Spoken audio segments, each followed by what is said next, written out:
Hey guys हम लोग solve करने जा रहे हैं यूपी पीजीटी 2021 का केमिस्ट्री का क्वेश्चन पेपर। तो चलिए शुरू करते हैं। यहां पर पहला क्वेश्चन दिया हुआ है, the most suitable alkali matter to remove traces of N2 from highly pure argon gas is, यानी कौन सा इनमें सुटेबल है N2 गैस को रिमूव करने के लिए। ठीक है, किसको रिमूव करना है? N2 को रिमूव करना है from highly pure argon gas से। अब इसमें कौन सा सुटेबल है जो जल्दी रिएक्ट कर लेगा नाइट्रोजन से? तो नाइट्रोजन से जल्दी रिएक्ट कौन करता है, यानी नाइट्रोजन को जल्दी डिसोसिएट कौन करता है? लिथियम करता है। लिथियम क्या करता है? नाइट्रोजन के साथ में मिलकर बना लेता है लिथियम नाइट्राइड, यानी Li3n। कौन फॉर्म कर लेता है? लिथियम। तो इसका आंसर हो जाएगा ए, यानी लिथियम नाइट्राइड फॉर्म कर लेगा लिथियम नाइट्रोजन के साथ रिएक्शन करके। ठीक है, हाईली रिएक्टिव होता है। सेकेंड क्वेश्चन है, the potassium permanganate dark colour arises because of, यानी किसकी वजह से जो पोटेशियम परमैंगनेट का डार्क कलर यानी कि पर्पल कलर होता है, पोटेशियम परमैंगनेट का intense purple colour. Potassium permanganate का फॉर्मूला क्या होता है? वो होता है KMnO4। अब ये जो KMnO4 है, इसमें क्या होता है, जो ऑक्सीजन है यानी ये एज अ लिगेंड का काम करता है, और ये क्या करता है, यानी इसके जो होते हैं p ऑर्बिटल और Mn के क्या d, तो ये क्या करते हैं लिगेंड से, यानी और जो भी मेटल है चार्ज ट्रांसफर होता है, यानी लिगेंड क्या हो गया ऑक्सीजन और Mn यहां पर मेटल हो गई, तो ligand to metal charge transfer की वजह से इसका पर्पल कलर आता है। यानी इस किसकी वजह से आता है? LMCT, यानी ligand to metal charge transfer. यानी लिगेंड क्या हो गया? ऑक्सीजन हो गया, इसका 2p ऑर्बिटल होगा, इससे क्या जाएगा, जो भी 3d ऑर्बिटल है मेटल का, मैग्नीज का, उसमें क्या जाएंगे? इलेक्ट्रॉन, यानी कि चार्ज ट्रांसफर जो हो रहा है, यानी कि 2p से 3d में। ये किसकी वजह से होगा? यानी कि इसका आंसर क्या हो जाएगा? इसका आंसर होगा डी, यानी चार्ज ट्रांसफर स्पेक्ट्रा की वजह से जो KMnO4 है यानी पोटेशियम परमैंगनेट है, उसका इंटेंस पर्पल कलर होता है। अब देखते हैं नेक्स्ट क्वेश्चन को। अब नेक्स्ट क्वेश्चन है, हमें बताना है number of triple point in the phase diagram of sulphur कितने होते हैं। अब एक चीज याद रखना, हम पहले इनऑर्गेनिक के क्वेश्चन कर रहे हैं, जो 2021 में केमिस्ट्री का क्वेश्चन पेपर आया था यूपी पीजीटी का, उसके पहले हम इनऑर्गेनिक के क्वेश्चन सॉल्व कर रहे हैं, फिर ऑर्गेनिक वाले करेंगे और फिजिकल वाले करेंगे। तो अब इसमें जो है ये वाला क्वेश्चन है, इसमें हमें बताना है कि ट्रिपल पॉइंट कितने होंगे किसके फेज डायग्राम में? सल्फर के फेज डायग्राम में। तो पहले हम बना लेते हैं सल्फर का फेज डायग्राम, जो होता है टेम्परेचर और प्रेशर के बीच में। ये होता है कुछ ऐसे सल्फर का जो फेज डायग्राम होता है, यानी यहाँ पर ऐसे इस तरह से ये सल्फर है मोनोक्लिनिक फॉर्म में, ये सल्फर है रोम्बिक फॉर्म में, ये है सल्फर लिक्विड, और ये है सल्फर वेपर फॉर्म में। ठीक है, तो यहां पर क्या है, कितने ट्रिपल पॉइंट हैं? यहां पर जो इस सल्फर का डायग्राम है फेज डायग्राम, उसमें 3 ट्रिपल पॉइंट होते हैं सल्फर के, यानी 3 ट्रिपल पॉइंट।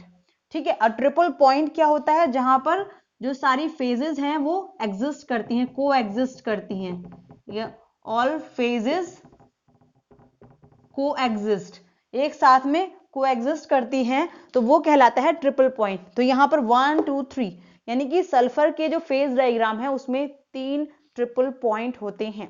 तो इसका आंसर क्या हो जाएगा? इसका आंसर होगा बी, यानी कि 3 ट्रिपल पॉइंट्स। आई होप इसका आंसर भी क्लियर होगा। अब देखते हैं नेक्स्ट क्वेश्चन को।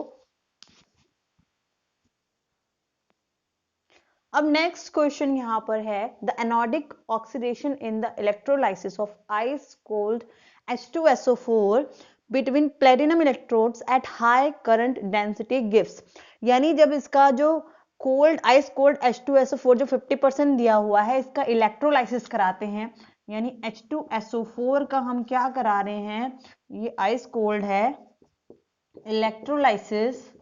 ठीक है, तो क्या फॉर्म होता है, किस पर हमें बताना है, किस पर? एनोड पर, एनोडिक पूछा है।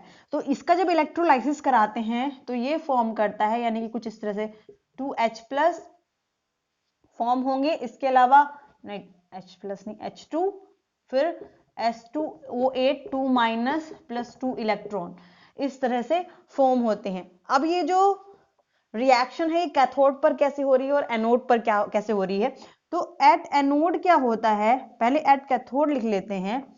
एट कैथोड क्या होता है, जो H+ हैं ये 2 H+ होंगे, तो 2 ही इलेक्ट्रॉन चाहिए होंगे, ठीक है। यानी ये क्या हो रहा है कैथोड पर रिडक्शन, तो ये क्या हो रहा है रिडक्शन,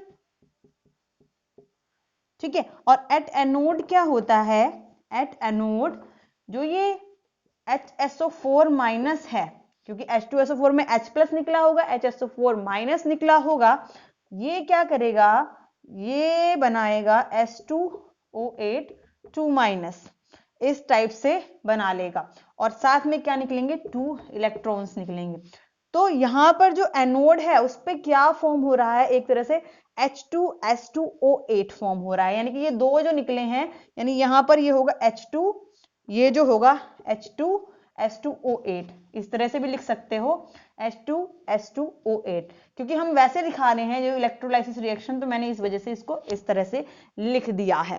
तो H2SO4 यानी यहां पर फॉर्म होता है H2S2O8, अगर हम इसके इलेक्ट्रॉन्स हटा देंगे तो H2 + H2S2O8, तो ये H2S2O8 क्या होता है, इसको बोलते हैं मार्शल्स एसिड। तो यानी एनोड पर हमें क्या फॉर्म हो रहा है, हमें फॉर्म हो रहा है मार्शल्स एसिड, यानी इसका हो गया सी आंसर। आई होप इसका आंसर क्लियर होगा। अब देखते हैं नेक्स्ट क्वेश्चन को। अब ये नेक्स्ट क्वेश्चन है, इसमें हमें बताना है कि लिक्विड अमोनिया में जो सल्फैमिक एसिड होता है वो कैसे बिहेव करता है, यानी वो मोनोबेसिक एसिड होता है, डाइबेसिक, ट्राइबेसिक होता है, मतलब क्या होता है, या फिर बेस की तरह बिहेव करता है। अब जो सल्फैमिक एसिड होता है उसका फॉर्मूला होता है NH3SO3, इस तरह से इसका फॉर्मूला होता है, ये है सल्फैमिक एसिड। अब ये किसमें, लिक्विड अमोनिया की बात कर रहे हैं, जब इसके साथ में रिएक्शन करता है तो ये क्या करेगा, यहां पर फॉर्म हो जाता है NHSO3- प्लस, अब ये क्या बन जाएगा 2NH4+, अमोनियम आयन बन जाएगा यहां पर। यानी इसके जो 2 हाइड्रोजन थे सल्फैमिक एसिड के, वो किसने ले लिए, इस अमोनिया ने लेकर क्या बना लिया, अमोनियम आयन बना लिया। तो यानी कि ये अपने 2 जो प्रोटॉन है वो डोनेट करता है, इसलिए ये डाइबेसिक एसिड की तरह बिहेव करता है। यानी ये किसकी तरह बिहेव करेगा, डाइबेसिक एसिड की तरह। तो इसका जो आंसर हो गया वो हो गया सी। सपोज करो अगर सल्फैमिक एसिड की वाटर के साथ में रिएक्शन कराए तो ये किसकी तरह बिहेव करेगा। अब ये क्योंकि वाटर में किसकी तरह बिहेव करता है, वाटर में बिहेव करता है मोनोबेसिक एसिड की तरह।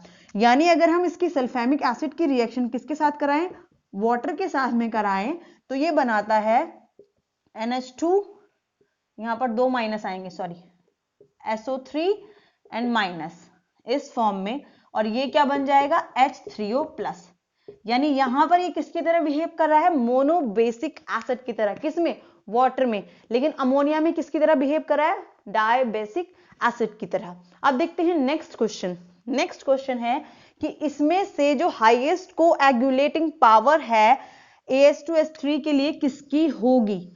अब जो AS2S3 है वो होता है एक नेगेटिव सोल, यानी जैसे ये जो भी सल्फाइड्स होते हैं PBS वगैरह, ये AS2S3 ये क्या होते हैं, ये होते हैं नेगेटिव चार्ज सोल, यानी नेगेटिवली चार्ज सोल या फिर नेगेटिव सोल होते हैं। अब नेगेटिव सोल को कोएगुलेट करने के लिए क्या चाहिए, पॉजिटिव सोल चाहिए। यानी हार्डी-स्कुल्जे रूल के हिसाब से जिसका चार्ज यानी कि पॉजिटिव चार्ज जितना ज्यादा होगा जिस भी एलिमेंट पर, उसकी कोएगुलेटिंग पावर उतनी ही ज्यादा होगी। यानी अगर हम देखें एक नेगेटिव सोल को पॉजिटिव चाहिए होगा, नेगेटिव सोल तो कर नहीं सकता कोएगुलेशन, तो ये नेगेटिव वाले तो कट हो गए, ठीक है। अब हम देखेंगे इसमें पॉजिटिव चार्ज किस पर है ज्यादा, तो सोडियम पर +1 चार्ज है और एल्यूमिनियम पर +3 चार्ज है, तो इसकी कोएगुलेशन पावर ज्यादा होगी AS2S3 कोलाइड के लिए इस क्वेश्चन में। आई होप इसका आंसर भी क्लियर होगा। अब देखते हैं नेक्स्ट क्वेश्चन को। अब नेक्स्ट क्वेश्चन है, एक रिएक्शन दी हुई है ये दो, इसमें ए और बी बताना है हमें क्या होगा।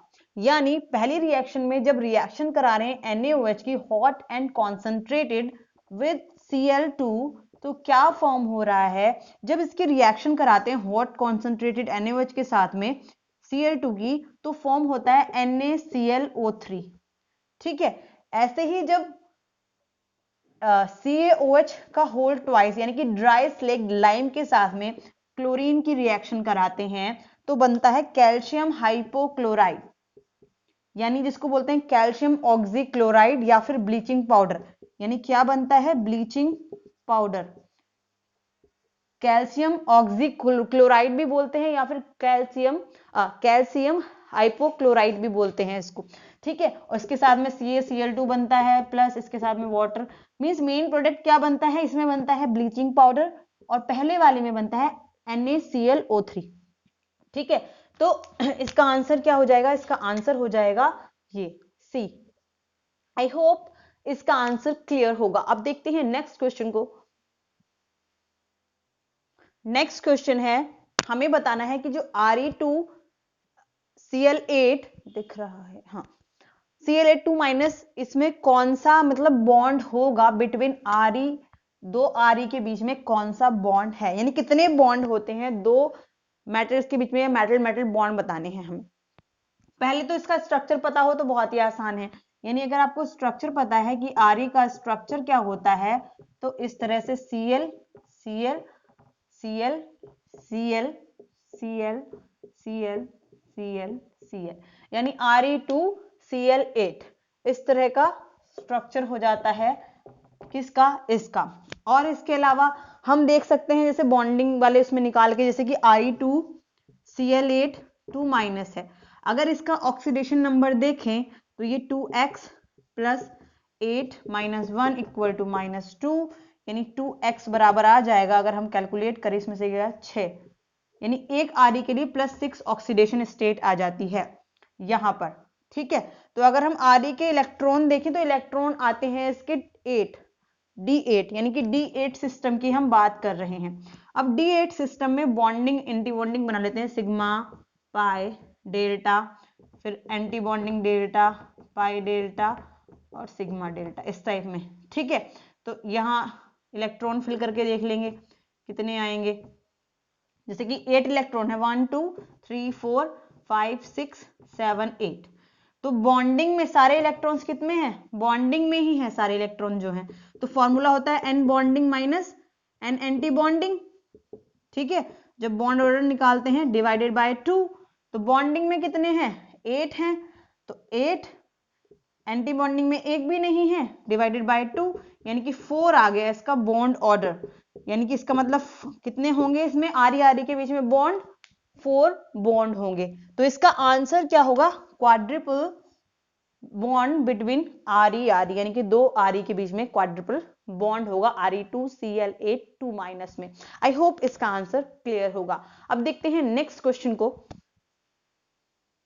अब नेक्स्ट क्वेश्चन है, इसमें हमें बताना है कि इनमें से, मैंने आधे आधे यानी कि ये जो लाइन है जितनी समझने वाली है उतनी लिख दी है, बाकी पूरा क्वेश्चन यानी कि which of the following having, ये मैंने वो कंप्लीट नहीं लिखा है क्योंकि लिखने में टाइम लगता है, तो इसलिए मैंने क्या किया, यहाँ से इतना लिख दिया कि जो मेन चीज है वो लिख दी है यहाँ पर क्वेश्चन में कि D orbital resonance is possible, किसमें पॉसिबल है, जिसमें डी ऑर्बिटल होंगे उसमें पॉसिबल होगा। सिंपल सा क्वेश्चन है बहुत ही।